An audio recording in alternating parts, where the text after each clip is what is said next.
रेहाना और रवि की शादी के बाद रवि के पास कुछ नहीं था। रेहाना, तुमने मुझसे शादी करके एहसान किया है। मुझसे ज्यादा तो तुम कमाती हो। अरे तो क्या हुआ, एक दिन आएगा रवि कि तुम खूब पैसा कमाओगे। मुझे तुम पर पूरा विश्वास है।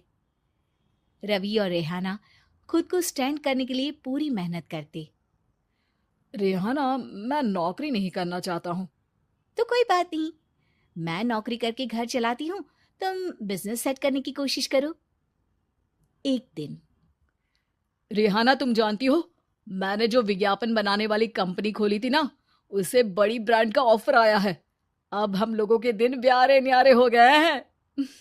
मैं जानती थी रवि कि एक दिन तुम सेटल हो जाओगे। रवि का काम अच्छा चल जाता है। एक दिन वो रेहाना से कहता है, रेहाना, अब हम लोगों का बच्चा भी हो गया है। बहुत छोटा है वो। उसका ख्याल कैसे रखेंगे हम? कैसे क्या, मैं गांव से माँ को लेकर आ जाती हूँ। नौकरी से हाफ डे ले लिया करूंगी। अभी तो वो छोटा है, स्कूल जाने तक मैं मैनेज कर लूंगी। देखो रेहाना, मैं अब अच्छा कमा रहा हूँ। तुमको नौकरी करके परेशान होने की कोई जरूरत नहीं है। अरे कैसी बात कर रहे हैं, मैं अपनी लगी लगाई नौकरी कैसे छोड़ दूं? और मैंने तो सुना है हम लोगों को कुछ ही महीनों में सरकारी नौकरी मिल जाएगी। सरकारी नौकरी में कितना कमा लोगी? उतने में तो मैं ड्राइवर रख लूंगा। रेहाना को रवि की बात का थोड़ा बुरा तो लगता है। कम से कम मेरी नौकरी की इतनी बेइज्जती मत करो। भूल गए, इसी नौकरी के बदौलत तुमने अपना बिजनेस खड़ा किया है। अरे वो तो मैं किसी के भरोसे भी कर लेता। देखो, अपने बच्चे को संभालो, घर का काम करो। अब बाहर जाती तुम अच्छी नहीं लगती हो। रेहाना रवि के कहने पर नौकरी तो छोड़ देती है, लेकिन अब बड़े से घर में उसकी कीमत किसी नौकर से कम नहीं होती। एक दिन रवि का दोस्त आता है। भाभी, हम लोग तो आपको तब से जानते हैं जब से आप लोग शादी होकर इस शहर में आए थे। आपकी बदौलत ही सारा बिजनेस खड़ा हुआ है। ये किस्मत तो आप ही की है भाभी। हाँ हाँ भाई, हमारी मेहनत तो कुछ है ही नहीं। अरे होगी, लेकिन भाभी की किस्मत के आगे कुछ नहीं। दोस्त वहां से चला जाता है, लेकिन रवि का गुस्सा सातवें आसमान में होता है। देखा कैसे बोल रहा था? अरे बिल्कुल अच्छा आदमी नहीं है ये। कैसी बात कर रहे हैं आप?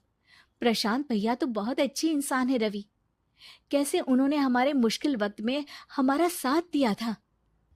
अरे था पैसा तो साथ दिया, नहीं तो कौन पूछता है? रवि का व्यवहार पैसा आते ही अलग हो गया। वो बंदे को बंदा नहीं समझता। घमंड से घिरे रवि ने तो एक दिन हद ही कर दी।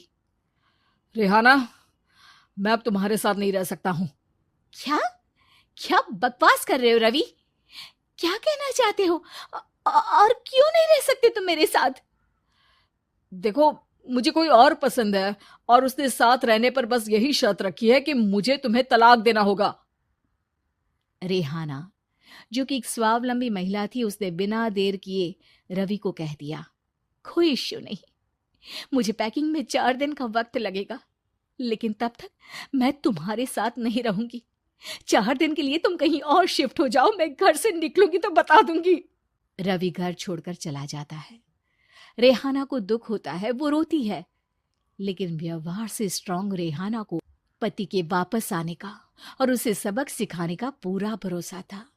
फिर एक दिन, अरे शुशिका, कब शादी करोगे तुम मुझसे?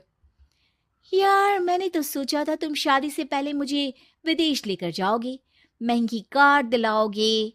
अरे सब दिला दूंगा, लेकिन पहले मुझसे शादी तो कर लो। हाँ हाँ, क्यों नहीं। मैं कुछ दिनों के लिए अपने मम्मी पापा के पास जा रही हूँ और लोगों से अपनी शादी की बात करूंगी। अरे शुशिका, कैसे रहूंगा मैं तुम्हारे बिना? अब तो शादी ही होने वाली है हम लोगों की। शुशिका रवि को छोड़कर चली जाती है। रवि घर आता है, जहां रेहाना को ना पाकर उसे सब अजीब लगता है। घर तो रेहाना के बिना कुछ नहीं है। बच्चे की याद भी आ रही है। चलो एक वीडियो कॉल कर लेता हूँ। रवि रेहाना को वीडियो कॉल करता है, लेकिन रेहाना फोन नहीं उठाती। रात को सोते वक्त मन कर रहा है मुन्ने को गले लगा लूं। चलो कोई ना, शुशिका से शादी के बाद मेरे और भी बच्चे होंगे। अगले दिन रवि ऑफिस जाता है, जहां टीना खड़ी होती है। सर, आपने अपने नए ऐड के लिए मॉडल की रिक्वायरमेंट डाली थी ना, मैं उसी के लिए आई हूँ। रवि टीना को देखकर खुश हो जाता है। अब शादी हो गई है तुम्हारी? नहीं सर, बस अच्छा सा हैंडसम और अमीर लड़का देख रहे हैं मेरे मम्मी पापा। रवि के दिमाग से तो टीना को देखकर शुशिका का ख्याल भी खत्म हो जाता है। अरे यार, ये लड़की मिल जाए कितनी सुंदर है। शुशिका तो इसके आगे कुछ नहीं है। आ, अब क्या तुम्हें ऐसा नहीं लगता कि मुझसे मिलकर तुम्हारी ये खोज खत्म हो गई है? आप ना, आप तो 2 बच्चों की पापा लग रहे हैं। अरे नहीं नहीं, मेरी शादी तो हुई थी, लेकिन बीवी को किसी और से प्यार था, मुझे छोड़कर चली गई। खैर, टीना की दोस्ती रवि से हो जाती है, लेकिन 1 महीने बाद शुशिका रवि के पास वापस आती है। मेरे मम्मी पापा तुमसे मिलना चाहते हैं, लेकिन उन लोगों को ये मत बताना कि तुम पहले से शादीशुदा हो, और हाँ, शादी से पहले अपनी सारी प्रॉपर्टी तुमको मेरे नाम करनी होगी। अरे पागल, अब मैं तुमसे शादी ही नहीं करना चाहता। भला ऐसी लालची औरत से कौन शादी करेगा? तभी वहां टीना आ जाती है। रवि, ये पागल सी औरत कौन है? देखो, तुमने ही कह दिया ना पागल, तो पागल ही है। पता नहीं कौन है, कह रही है शादी कर लो, लेकिन शादी से पहले अपनी सारी प्रॉपर्टी मेरे नाम कर दो। बोल तो सही रही है।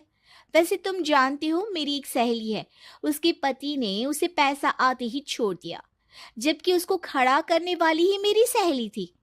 और मुझे भी भरोसा नहीं है। अगर मैं भी तुमसे शादी करूंगी तो तभी, जब तुम मेरे नाम अपनी सारी प्रॉपर्टी कर दोगे। अरे हाँ हाँ, क्यों नहीं, बिल्कुल कर दूंगा। रवि और टीना की शादी की तारीख तय हो जाती है। वो अपनी सारी प्रॉपर्टी के कागज लेकर शादी वाली जगह पर पहुंचता है, लेकिन वहां टीना आती नहीं। रवि टीना को मैसेज करता है। कहाँ हो? सॉरी, मैं तुमसे शादी नहीं कर सकती, मुझे तुमसे भी ज्यादा पैसे वाला मिल गया। रवि को गुस्सा आ जाता है। वो गुस्से से सारा डेकोरेशन तोड़ रहा होता है कि वहां रेहाना आ जाती है। सर, क्या हो गया? क्या डेकोरेशन पसंद नहीं आई आपको? अ, तुम तुम यहाँ क्या कर रही हो? मैं यहाँ की डेकोरेटर हूँ। क्या आपको पसंद नहीं आई यहाँ की सजावट? रवि दौड़कर रेहाना के गले लग जाता है। मुझे माफ कर दो रेहाना। रवि रेहाना के गले लग जाता है और रेहाना टीना को थैंक्स का मैसेज करती है।